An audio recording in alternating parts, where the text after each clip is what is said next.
everybody, we're back. We're at chapter 6, so we're going to get into it. I checked, and I think I was reading too loudly for how close the mic is, so I'm going to try to keep it lower. And I am a bit stuffed up, so I apologize. Alright, so chapter 6. The view he had expected, the view of Earth from some horrendous, unimaginable height, was gone. He was looking at words he didn't understand. He almost understood them. It was as if the great letters had been twisted. Above the words was a picture of a horseless vehicle, a motor car of the sort, which had suddenly filled the world before it moved on. Suddenly he thought of the things Jake had said when at the way station the gunslinger had hypnotized him. This horseless vehicle, with a woman wearing a fur stole laughing beside it, could be whatever had run Jake over in that strange other world. This is that other world, the gunslinger thought. Suddenly the view, it did not change, it moved. The gunslinger wavered on his feet, feeling vertigo and a touch of nausea. The words and the picture descended, and now he saw an aisle with a double row of seats on the far side. A few were empty, but there were men in most of them. Men in strange dress. He supposed they were suits, but he had never seen any like them before. The things around their necks could likewise be ties or cravats, but he had seen none like these either. And so, as far as he could tell, not one of them was armed. He saw no dagger, no sword, let alone a gun. What kind of trusting sheep were these? Some read papers covered with tiny words broken here and there with pictures,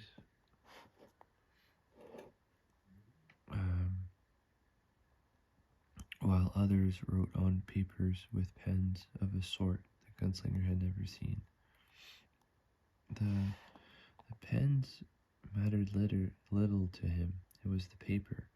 He lived in a world where paper and gold were valued in rough equivalency. He had never seen so much paper in his life. Even now, one of the men tore a sheet from the yellow pad which lay upon his lap, crumpled it into a ball, although he had only written on the top half of one side, and not at all on the other. Gunslinger was not too sick to feel a twinge of horror and outrage at an unnatural profligacy.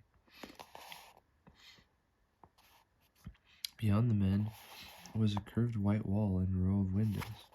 A few of these were covered by some sort of shutters, but he could see blue sky beyond others. Now a woman approached the doorway, a woman wearing what looked like a uniform, but of no sort Roland had ever seen. It was bright red, and part of it was pants.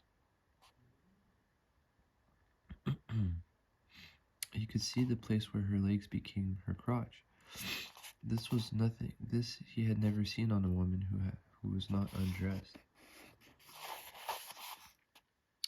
She came so close to the door that Roland thought she would walk through, and he blundered back a step, lucky not to fall. She looked at him with the practiced solicitude of a woman who is at once a servant and no one's mistress but her own. This did not interest the gunslinger. What interested him was her expression never changed. It was not the way you expected a woman, anybody for that matter, to look at a dirty, swaying, exhausted man with revolvers crisscrossed on his hips, a bloody soaked rag wrapped around his right hand, and jeans which looked as if they'd been worked on with some kind of buzzsaw. "Would you like?" the woman in red asked. There was more, but the gunslinger didn't understand exactly what it meant. Food or drink, he thought. That red cloth, it was not cotton, silk. It looked like silk, but gin, a voice answered, and the gunslinger understood that. Suddenly, he understood much more. It wasn't a door, it was eyes. Insane as it might seem, he was looking at part of the carriage that flew through the sky. He was looking through someone's eyes. Whose? But he knew he was looking through the eyes of the prisoner.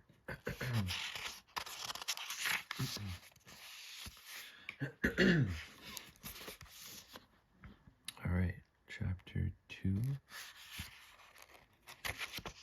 Is there subdivision? So as if to confirm this idea, mad as it was that the gunslinger was looking at through the doorway, suddenly rose and slid sidewards. The view turned. That feeling of vertigo again, feeling of standing still on a plate with wheels under it, a plate with which hands he could not see moved this way and that, and then the aisle was flowing past the edges of the doorway. He passed a place where several women, all dressed in the same red uniform, stood. This was a place of steel things, and he would have liked to make the moving view stop in spite of his pain and exhaustion, so he could see what the steel things were. Machines of some sort. One looked a bit like an oven. The army woman he had already seen was pouring the gin which the voice had requested.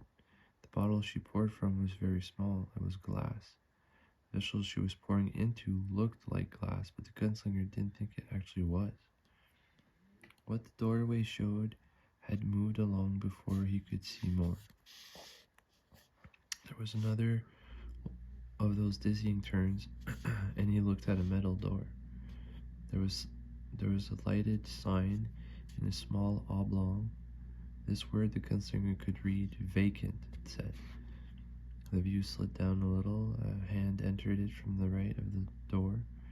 The gunslinger was looking through the grasped the knob of the door. The gunslinger was looking at. He saw the cuff of a blue shirt, slightly pulled back to reveal crisp curls of black hair, long fingers, a ring on one of them with a jewel set into it. It might have been ruby or fire dim or a piece of trumpery.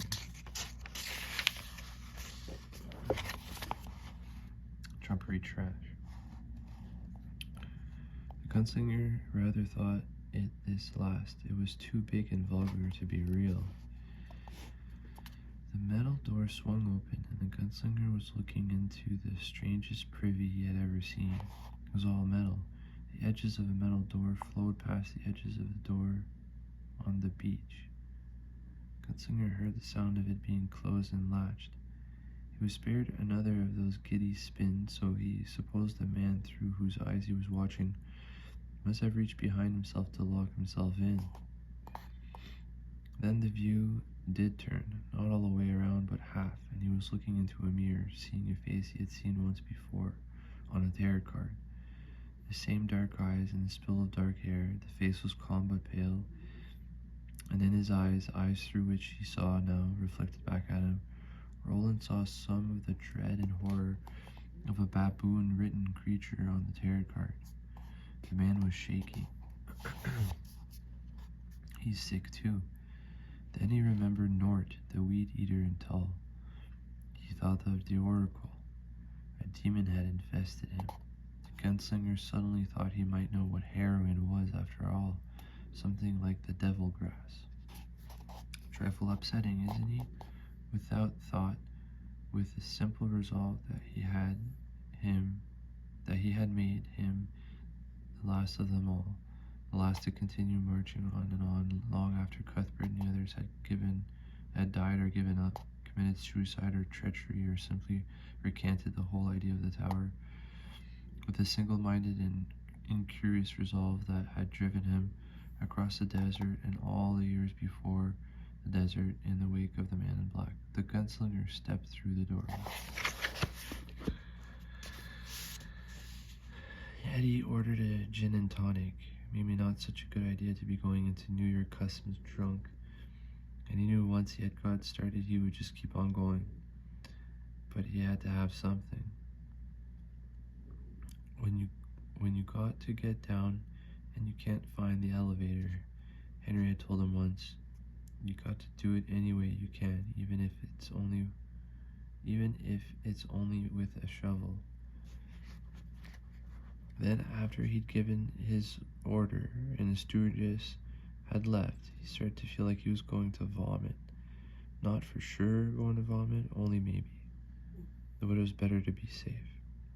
Going through customs with a pound of pure cocaine under each armpit with gin on your breath was not so good. Going through customs that way with puke drying on your pants would be a disaster. So better to be safe. The feeling would probably pass. It usually did, but better to be safe. Trouble was, he was going cool turkey. Cool, not cold. More words of wisdom from that great sage and eminent junkie Henry Dean. They had been sitting on a penthouse balcony of a Regency tower, not quite on the nod, but edging towards it, the sun warm on their faces, done up so good, back in the good old days, when Eddie had just started to snort the stuff and Henry himself had yet to pick up his first needle. Everybody talks about going cold turkey, Henry said, but before you get there, you gotta go cool turkey. And Eddie, stoned out of his mind, had cracked madly, because he knew exactly what Henry was talking about. Henry, however, had not so much as cracked a smile. In some ways, cool turkey's worse than cold turkey, Henry said. At least when you made it to cold turkey, you know you're gonna puke. You know you're going to shake. You know you're gonna sweat. And it feels like you're drowning in it. Cool turkey is like the curse of expectation. Eddie remembered asking Henry what you called it when a needle freak, which in those dim dead days, which must have been all of 16 months ago, had both solemnly assured themselves they would never become, got a hot shot. You call that baked turkey, Henry had replied promptly, and then had looked surprised the way a person does when he's said something that turned out to be a lot funnier than he actually thought it would be. And they looked at each other, and then they were both howling with laughter and clutching each other. A baked turkey, pretty funny, or not so funny now. Eddie walked up the aisle past the galley of the head, checked the sign vacant, and opened the door. Hey, Henry, oh great sage and eminent junkie big brother, while we're on the subject of our feathered friends, you want to hear my definition of cooked goose? That's when the custom guy at the Kennedy decides there's something a little funny about the way you look, or it's one of the days when they got the dogs with PhD noses out there instead of at Port Authority, and they all start to bark and pee all over the floor, and it's you they're all just about strangling themselves on their choke chains trying to get to. And after the custom guys toss all your luggage, they take you into the tiny little room and ask if you'd mind taking off your shirt. And you say, yeah, sure I would. I'd mind like hell. I picked up a little cold down the Bahamas. And the air conditioning here is real high, and I'm afraid it might turn into pneumonia.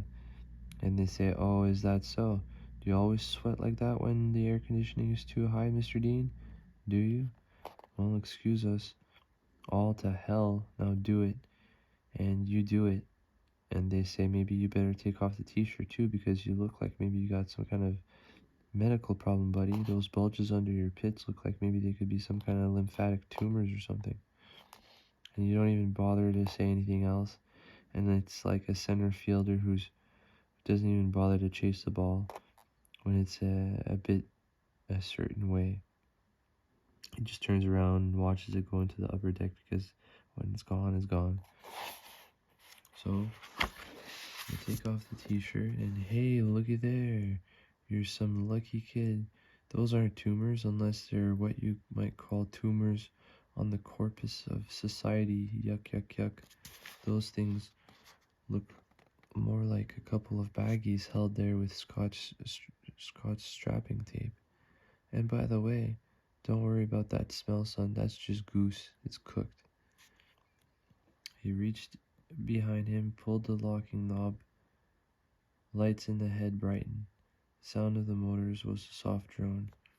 He turned towards the mirror, wanting to see how bad he looked, and suddenly a terrible, pervasive feeling swept over him. A feeling of being watched. Hey, come on, quit it, he thought uneasily. You're supposed to be the most unparanoid guy in the world. That's why they sent you. That's why. But it suddenly seemed those were not his own eyes in the mirror, not Eddie Dean's hazel, almost green eyes that had melted so many hearts and allowed him to parch so many pretty sets of legs during the last third of his 21 years. Not his eyes, but those of a stranger. Not hazel, but a blue color of fading leaf eyes. Eyes that were chilly, precise, unexpected. Marvels of calibration. Bombardier's eyes. Reflected in them, he clearly saw a seagull swooping down over the breaking wave and snatching something from it. He had time to think, what in God's name is this shit? And then he knew it wasn't going to pass and he was going to throw up after all. In the half second before he did, in the half second he went on looking into the mirror, he saw those blue eyes disappear. But before that happened, there was suddenly the feeling of being two people, being possessed like the little girl in The Exorcist. Clearly he felt a new mind inside his own mind, and heard a thought not as his own thought, but more like a voice from a radio. I've come through, I'm in the sky carriage. There was something else, but Eddie didn't hear it. He was too busy throwing up into the basin as quietly as he could. When he was done, before he had even wiped his mouth, something happened which had never happened to him before. For one frightening moment, there was nothing, only a blank interval, as if a single line in the column of a newsprint had been neatly and completely inked out. What is this? Eddie thought helplessly. What the hell is this shit? Then he had to throw up again. Maybe that was just as well. Whatever you might say against it, regurgitation had at least this much in its favor. As long as you were doing it, you couldn't think of anything else.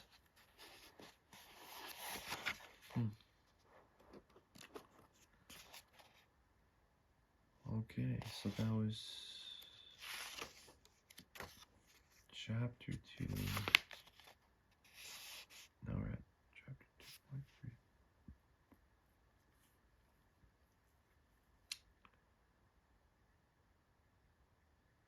Okay, I'm gonna leave it there.